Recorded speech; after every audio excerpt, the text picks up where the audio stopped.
and gentlemen, welcome to the latest episode of the Switch It Up show. And unlike my intro there, the game I am reviewing today is called Zero Strain.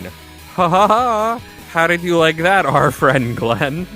I heard it, Mr. Shetrav. How are you? It was this a evening? reach. It was a reach. I tried. Sometimes in comedy, you have to take these bold risks. That was Just comedy. It was an attempt at humor, at humor, good humor. I think it's the name of the ice cream. It is. Perhaps. It Grab is. yourself a cone, ladies and gentlemen, and enjoy the sweet tunes of Anamanaguchi.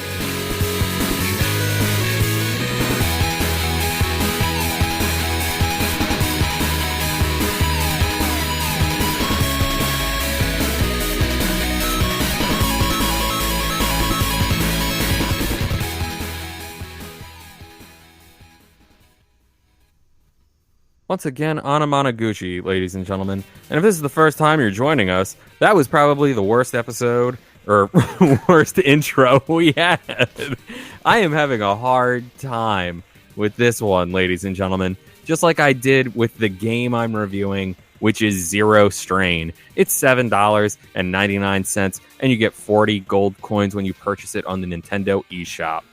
Dodge and blast everything in your path. Zero Strain is a fast-paced shooter set in a series of top-down arenas where strategic use of offense and defense are critical and to surviving each challenge. MOBA elements, MOBA elements are mixed with frenetic shoot-'em-up action for a unique and rewarding experience in neon wireframe presentation. If you know what that means, ladies and gentlemen, you may be, I can't think of a PG way to say it.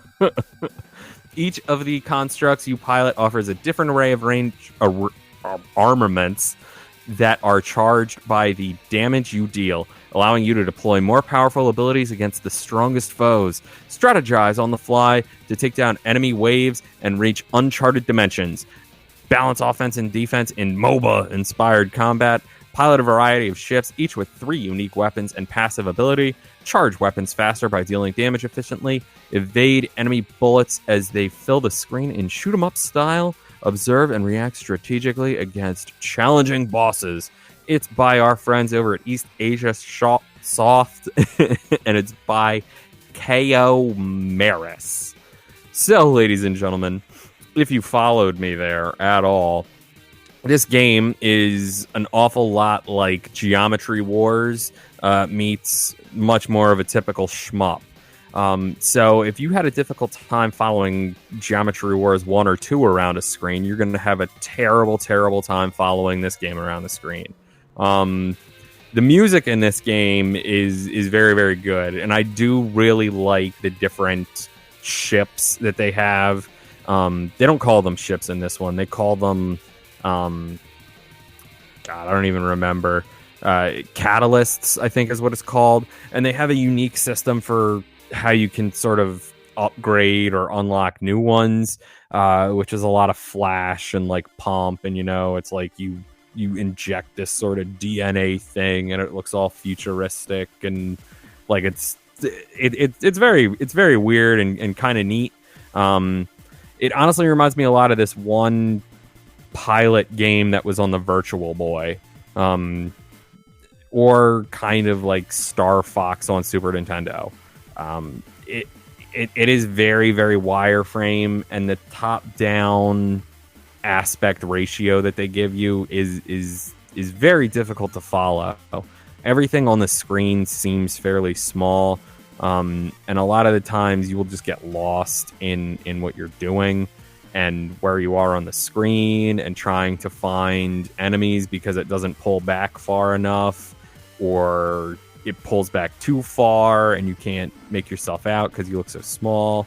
All of the ships do feel very different and very unique, which is cool, like that. I think that's a pretty big deal.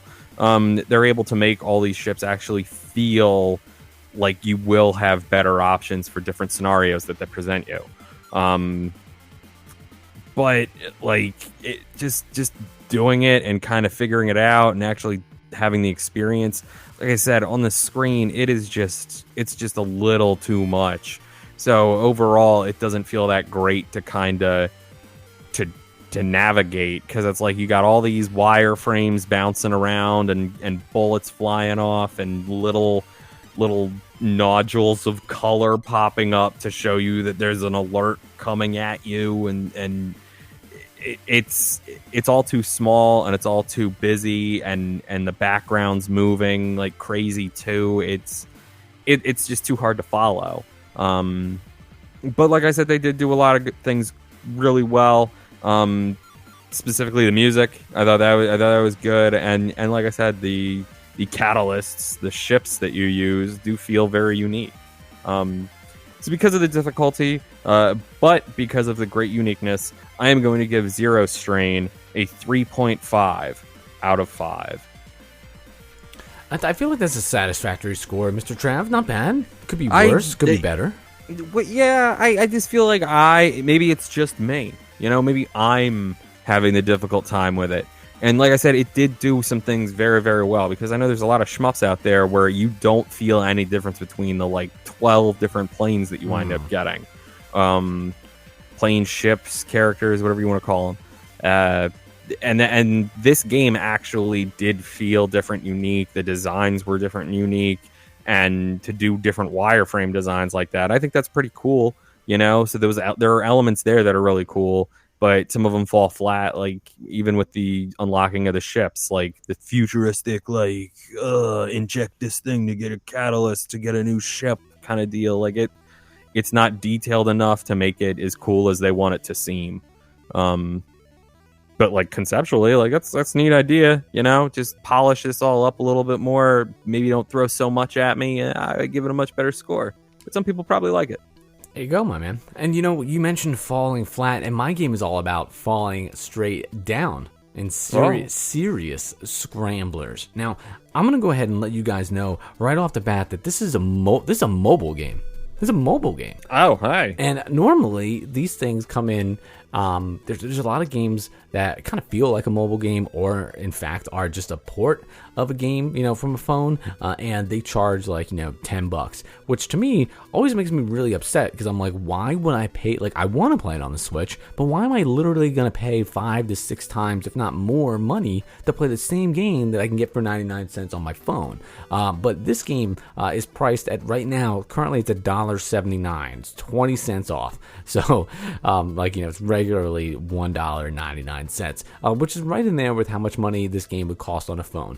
And this is Serious Scramblers. It's available now on the Switch. Let me go ahead and give you a little bit of the synopsis. It actually just came out a couple days ago as we record this show, so super new, very timely review here on the Switch It Up show, as always. Fall through a hazardous pit and defeat a massive monster lurking in the deep. A seemingly bottomless pit has appeared, and blood-curdling shrieks can be heard from the depths below. What lies in the deep? The only reasonable thing to do is to jump in and find out. Overcome insurmountable odds in this highly challenging jumpless platformer. Welcome to Serious Scramblers. It features falling your way through the most super intense arcade action. Level up with challenging obstacles. Unlock new characters to supercharge you to the next level. Get ready for the finale with a massive boss fight, and enjoy some real sweet chiptune music while playing the game. This game came out just a couple days ago. It is, I think this is pretty neat. So it's supported in Japanese, English, French, German, Italian, Spanish, Korean, Portuguese, Russian, and Chinese. Pretty much every language that you can imagine, this game supports it. It's like the longest, like normally you go down, we scroll through like, the stats of the game. Nothing's ever this long. So it just caught my eye. But basically what this is it's kind of like the inverse of Doodle Jump. Have you ever played Doodle Jump on the iPhone? Yeah, Doodle Jump. Where basically you're kind of just like going up these different platforms, jumping on things that catapult you up. Well, in this one, it's the exact opposite. You're working your way down, and there is no jump. You're basically going through these different platforms that are laid out in this portrait mode type orientation, and you're walking off of them and falling down, jumping on different platforms, jumping on the heads of different enemies, getting a higher score, which gets you more coins, which earns you more power-ups and unlocks you different characters, and kind of just making it down to the end. Once you make it to the bottom of the level, you pass that level and you move on to the next one, and so on and so forth. The music in this, I really like it. When they say it is a sweet chiptune soundtrack, I agree with them. Normally the music can get like pretty repetitive or a little bit boring when especially in that like chiptune type genre, even though you're listening to it in the background of this podcast. I feel like it's done well in this. And what's cool is that even though you're like walking off of these platforms, as soon as I started playing it, I was like, oh man, like I wonder if I can use like the L and R triggers on this, and you can, which is perfect because that's really all you're doing is trying to work out the timing of how you're going to fall off these platforms to jump on top of the enemies. And as you progress in the game and it gets more difficult, different hazards are there. The enemies get more powers, like fire starts shooting off of some of the platforms. Some of them have spikes that pop on after a delay, and you really can't get like too ahead of yourself. You really want to try to make sure that you stay kind of in like the middle area of the screen, because if you get down too far, you're not going to be able to see what's coming, what's coming next. You're just basically going to be kind of at the mercy of whatever pops up at the bottom of the screen. And if you're waiting too long, there are spikes all the way up on the top of the screen that will, impale you. So it's kind of all about maintaining that balance, just like life. That way you can kind of assess the situation and make up your mind at what's the next best course of action. But you can't wait too long because those spikes will get you. What's cool about this is that this is one of those games that's easy to play, but maybe difficult to master, and everybody can play this game. It's rated E. The controls are super, super easy, and it's kind of one of those like addictive games. You're gonna die a lot, but it's also like the type of thing that makes you want to go back and try it again right away, and I like that. And it's just a good time. It's simple. It's easy to pick up and play.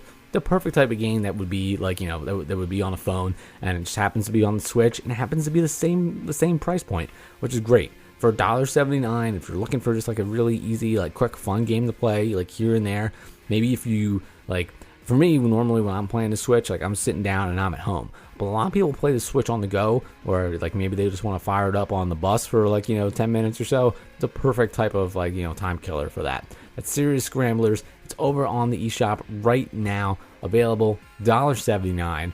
For what this is, I think it does a great job. This is a very solid 4 out of 5. Nice. I'd give it a higher score, but like to me, like this game knows what it is. It does it really well. The controls are on point. The music's good. The graphics are fun, and it's a little bit addictive.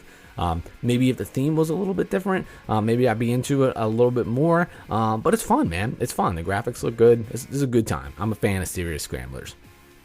Very nice. Very nice. 2 bold and different games today on the Switch It Up show, as we typically do.